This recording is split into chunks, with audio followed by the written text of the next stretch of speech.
In today's video, I'm going to teach you how to transfer photos and files from Google Photos to Dropbox using the manual download and upload method. This approach works well for those of you with a moderate-sized collection. So, let's walk through this process step by step to ensure everything goes smoothly. First, you'll need to start by heading over to Google Photos. Once you're there, take a moment to select the photos and videos you want to transfer. It's all about ensuring you have everything you plan to move before diving into the next steps. After making your selections, go ahead and download these files to your local computer. It's important to consider the available storage space on your device during this step, as larger libraries can quickly fill up the available space. Once your files have safely landed on your local device, it's time to make your way to Dropbox. You have the flexibility to either log in through their website at Dropbox.com or use their desktop application, whichever you prefer.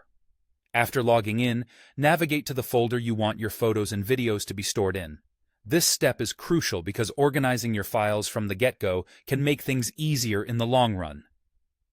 Now, with your files downloaded and your target folder ready in Dropbox, go ahead and upload the photos and videos to this specific folder.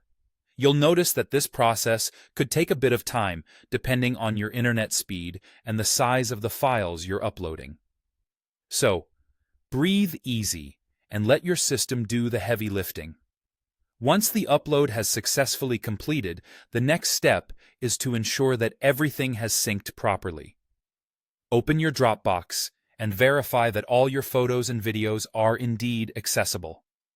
This is just a double check to make sure the transfer didn't miss anything along the way. With everything secure in Dropbox, you now have the choice to clear up some space on Google Photos. This part is optional, but can be quite beneficial, especially if you're trying to manage your storage limits.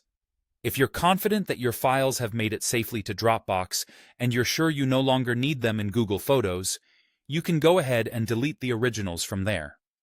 This method is straightforward and effective, though it's worth noting that it comes with a few downsides.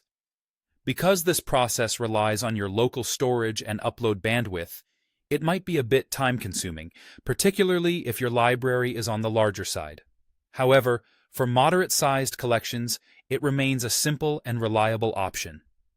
With this process, you're assured that your photos and videos are neatly organized and safely stored, giving you peace of mind and easy access whenever you need it.